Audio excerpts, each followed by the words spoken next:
Honorable Kanile. Thank you very much, Chairperson. Once again, greetings to you and greetings to the Deputy Minister.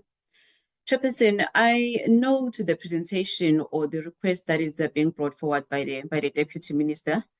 With that being said, I also want to acknowledge the statement that was issued by the Deputy Minister, where the Deputy Minister was condemning the utterances that were made by Mr. Mokwebo, also known as MacG.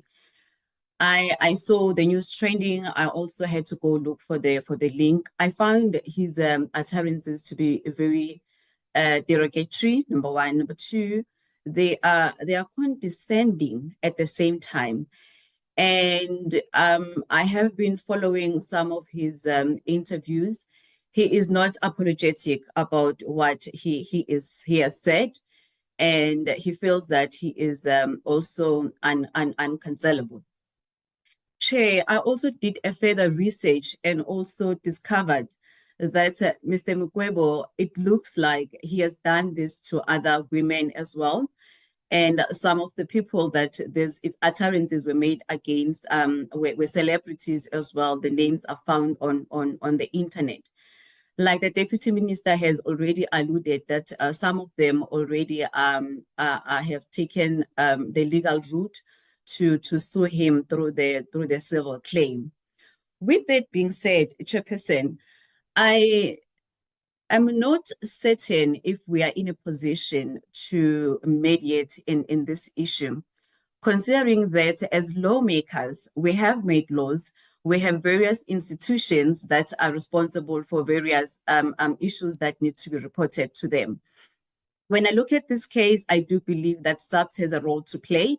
I do believe that he stands a good chance of opening a case of criminal injuria and a civil claim as well, which I also believe may bring that apology and some cost to it. That is, if the court rules in Ms. Dlamine's favor.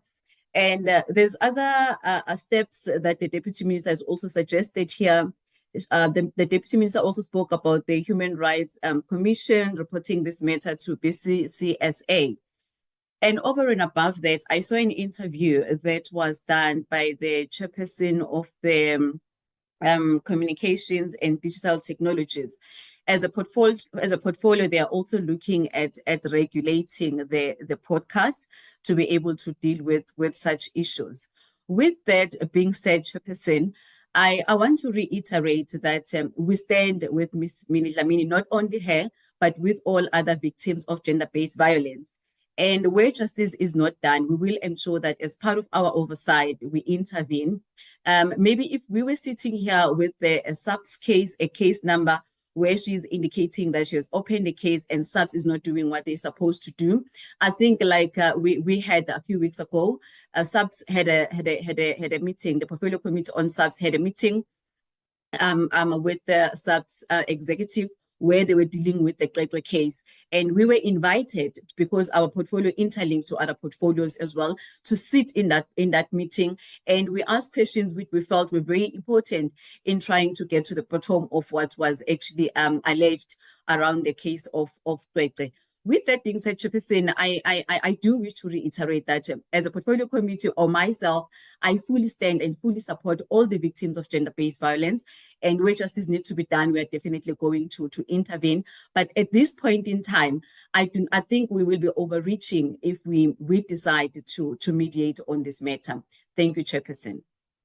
With what Honorable Kanile said, one of the problems that we have is lack of consequences. So for me, I would ask that we seek legal advice and we not accept an apology to ourselves. There are different spheres of government. We should be part of the complainant as the aggrieved party, not the one that hears how we've been aggrieved. We should be on the side of the victim, that is all women in this country. So I would like us to get an opinion about us going to lay a charge of criminal injuria. If a charge has already been laid, we become an amicus to the case so that there should be accountability. I don't want us to sit in a situation where somebody comes, there's a lot of pressure, they apologize, and you are not getting the law to adjudicate on this matter as to whether men have rights to possess women's bodies, to be derogatory about women. We need to take it to the sphere of government that needs to deal with it.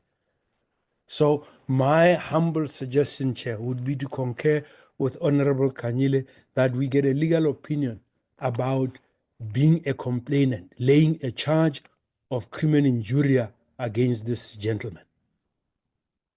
And I use the term gentleman advisedly. So for me, Chair, let us be a complainant. And it should not be dependent on what their legal people have done. If we are the ones, we are the committee that protects women's rights.